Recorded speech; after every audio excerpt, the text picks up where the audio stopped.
Hello all, welcome to the masterclass. This will be your go-to video for all questions about making Jowar Roti. This covers A to Z, A to Aha of Jowar Roti making. In this video, I am going to show you how to make perfect soft rotis even if you're a complete beginner. I'll cover all the common problems you might run into and more importantly show you how to fix them. Whether you're just starting out or gave up after a few failed attempts, this video will help you get back on track with confidence. Trust me, just believing that you can do it is half the battle won. I was stuck thinking this was only for experts and experienced cooks, but once I gave it a real try, things started clicking. All you need is a positive mindset and a bit of practice. So let's start. How to choose the best type of flour for perfect binding. Always go for freshly ground flour because it retains more moisture. If you are buying packaged flour, then the flour should not be older than a month. Always use fine textured flour, not coarse. Finer flour makes smoother dough. Choose 100% pure jowar, no mixes. Choose white jowar flour. A white flour that feels too dry or old. A slightly warm and moist feel is a sign of fresh usable flour.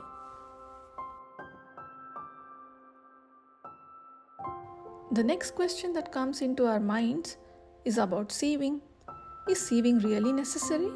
Sieving is helpful if the flour is coarsely ground or if it is store-bought and packed, because packed flour could have tiny lumps or settled bits, so a quick sieve removes those and aerates the flour. When is sieving not necessary? If your flour is already finely ground and fresh, there is usually no need to sieve. Water to flour ratio. The ratio can vary slightly depending on the freshness and fineness of the flour. It varies between 3/4 of a cup to 1.5 cup of water for 1 cup flour. A reliable general guideline to start with is 1:1. Take a big enough utensil, add water as per the ratio suitable. I am taking 1 cup of flour to 1 cup of water and then adding half a cup extra because I know that the flour that I have at home needs a little extra water. I add the water and boil it. At this stage, you can add a little salt if you would like, but I'm skipping it since it doesn't significantly affect the taste of the rotis. If the dough turns out little sticky or a little hard with this ratio, don't worry. You can easily adjust the consistency by adding a little extra flour or a little extra water as needed while kneading. Switch off the stove once the water has boiled. Add the flour all at once, but be careful with the hot water. I prefer not to add any binder like other flours or oil, as this method alone is enough, and adding one takes away from the purity of authentic Jowar Roti.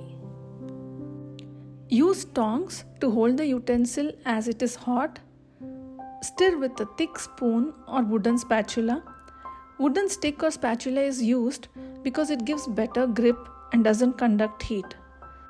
But here, the spoon is getting the job done. At first, the dough may look watery, but as you keep stirring, it gradually absorbs all the water. Preparing the dough. Now, there are generally two methods that are followed. The first method is adding hot water to flour. The next method is adding flour to hot water.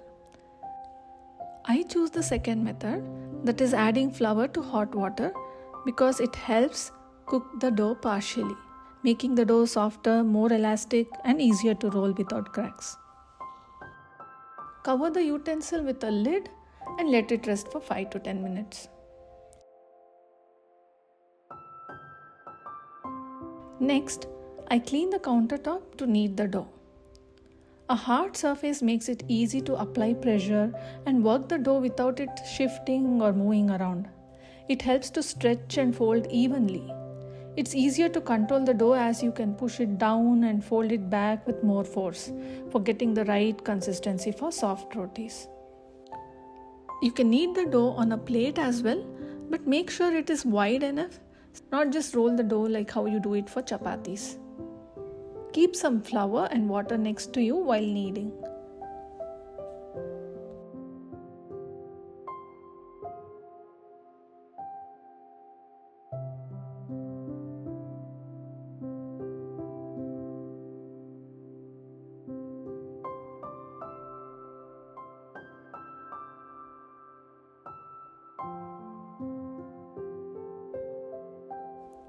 You can knead the dough with your palms. Use one or both the hands, whichever feels more comfortable for you. If there are any lumps, then even them out with your hands. Kneading is crucial for making soft and smooth dough. Without it, your roti dough will be too stiff or uneven, causing cracks while rolling and resulting in hard rotis.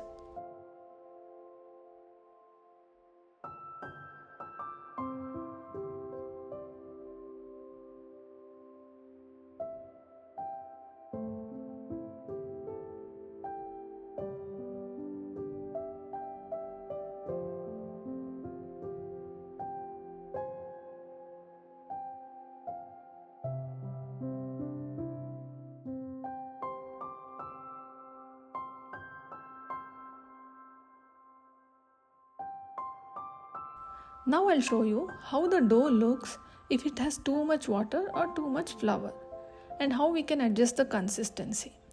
For this, I'll divide the dough into two portions. This portion has more water, so I'll add some flour to balance it out.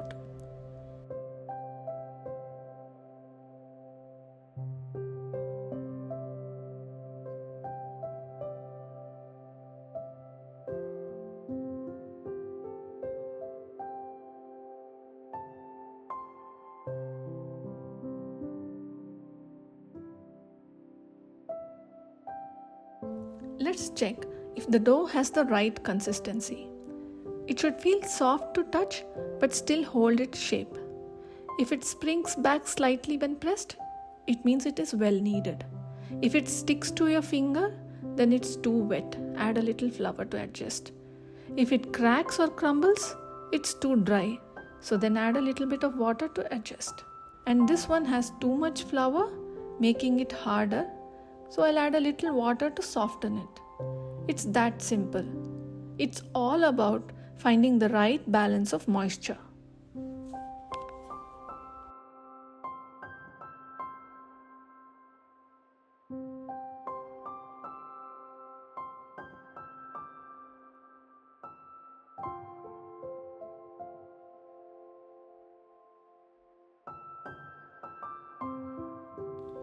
Now, divide the dough into equal sized portions .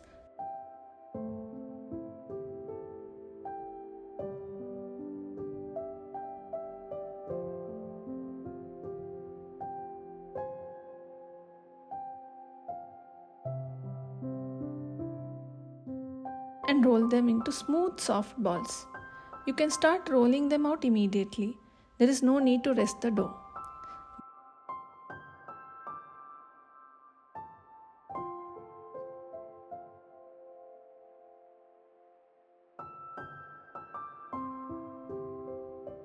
Meanwhile, keep the remaining dough balls covered with a damp cloth to prevent them from drying out. But this step is optional. Now let's start rolling the rotis. I've used a rolling pin, but traditionally it's done by patting the dough out with your hands.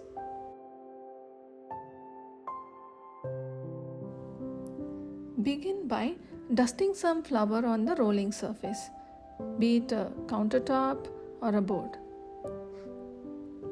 Place the dough ball on it, gently flatten it with your fingers and lightly dust both the sides with flour. Start rolling it out gently, aiming for a circular shape.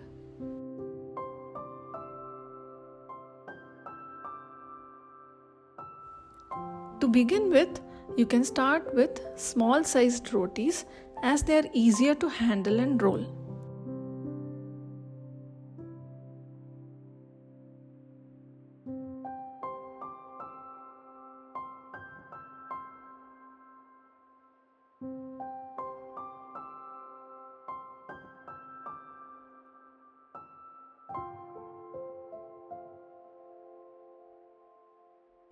Now, as the roti expands, focus on rolling from the center outward.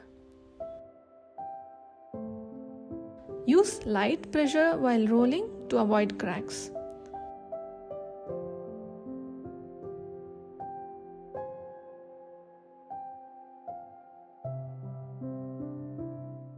Feel free to sprinkle more flour whenever the dough starts sticking. Use as much flour as needed, as any excess flour can be dusted off later. Plus, we'll be wiping the surface with a damp cloth while cooking, which will remove the excess leftover flour. Towards the end, roll only along the edges to even out the shape. To start with, we can use a plate to help shape the rotis. With practice, you'll be able to roll the perfect round ones, or you can continue using this method to get cute, perfectly round rotis.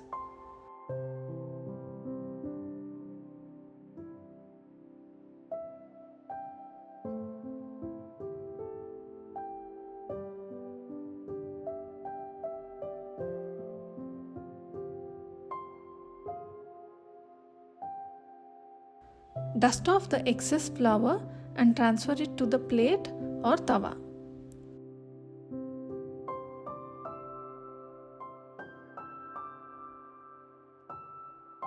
Now let's see what are the common problems one would face while rolling rotis.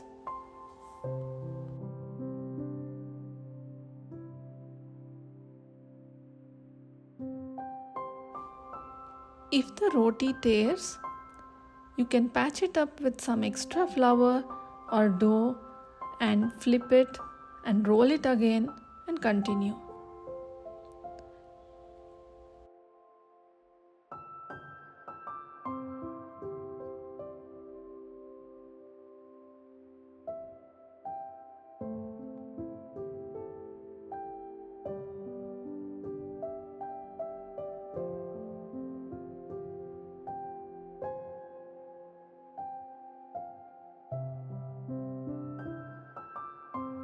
Lift and rotate.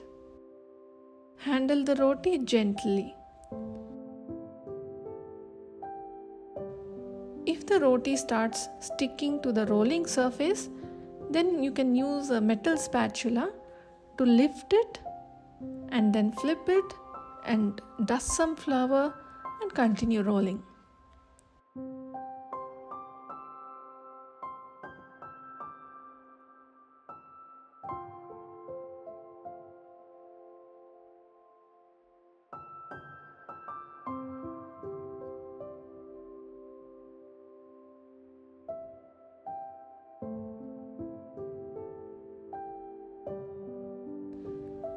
If you are having problems in getting a circular shape, then you can use a plate as already mentioned.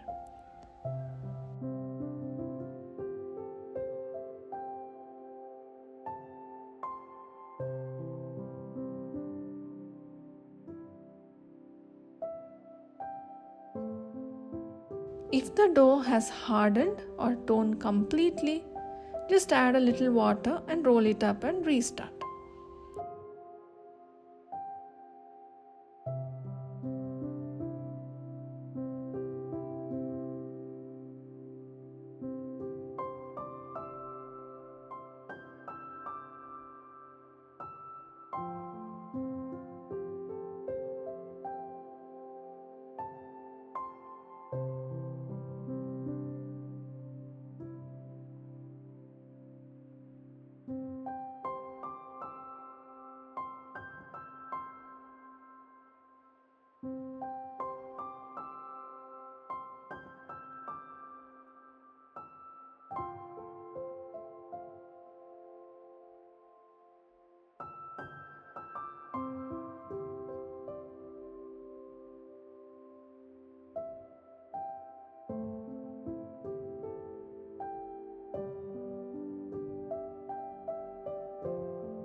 At last, We will collect all the leftover pieces from the edges that we took off while shaping the rotis with the plate, and any extra flour that is left on the rolling surface.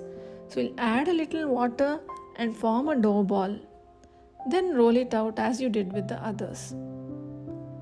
Once you have finished rolling all rotis, place them on a plate. You can stack them up on top of each other without worrying about them sticking.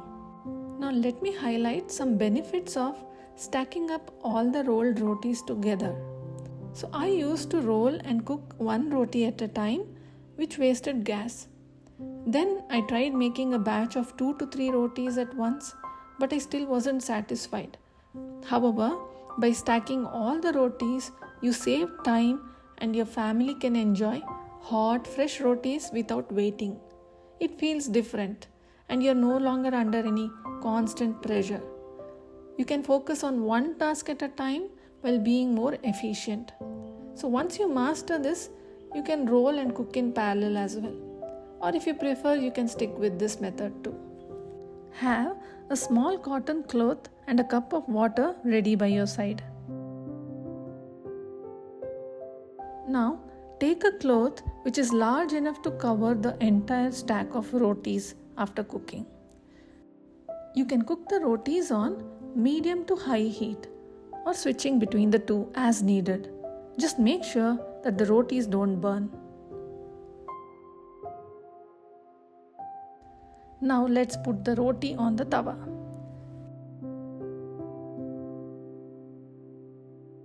Dip the cloth in water, squeeze out the excess and use it to gently dab the rotis.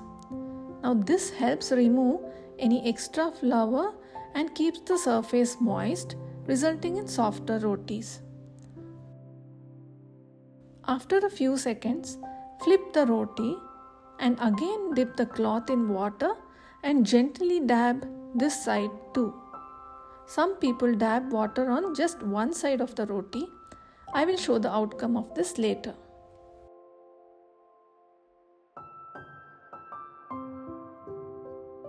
Let the roti cook for a while gently rotating it on the tawa to ensure even cooking. Lift it slightly to check if it is cooked. You're looking for some brown spots across the surface. Once you see them, flip the roti. Now the roti will begin to puff up. As it puffs up, the edges may lift off the tawa and remain undercooked. To avoid this, gently press around the sides with a spatula. Move the roti around to ensure it cooks evenly. Some rotis puff up while others don't, and that's completely normal. You don't need to do anything extra to make them puff.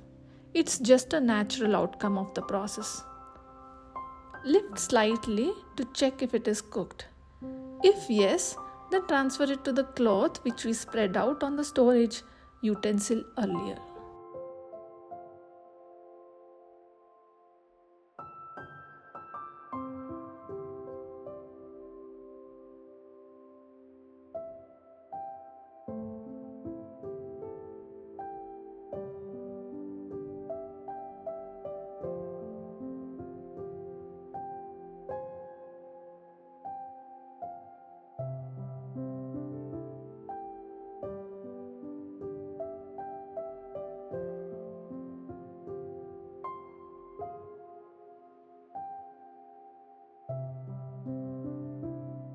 Now some people dab water on just one side of the roti, while others do it on both. When you apply water to only one side, the other side tends to look dry and pale and less soft. That's why I prefer dabbing both sides with a moist cloth, which gives better results.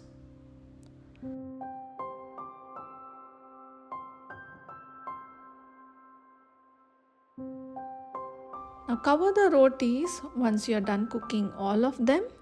This prevents the rotis from drying or becoming hard by trapping moisture and ensuring they stay soft. Also, the cloth absorbs excess steam and prevents the rotis from becoming soggy, while still keeping them moist, resulting in softer rotis. Cotton cloth is the ideal choice. This recipe doesn't include salt or oil, giving you the flexibility to adjust according to your taste. As a beginner myself, I never thought I would be able to make these rotis, but with just a month of practice, making them a couple of times a week, I am now able to make almost perfect rotis. The reason I am sharing this is to encourage all of you watching to give it a try, especially considering the health benefits of jowar. If I, as a beginner, can do it, so can you. So go ahead, give it a shot, and let me know how it goes in the comments. Feel free to share your pictures and videos, and I'll put them together in a post. If you enjoyed this video, please like, subscribe, and share it with anyone who could benefit. Thank you.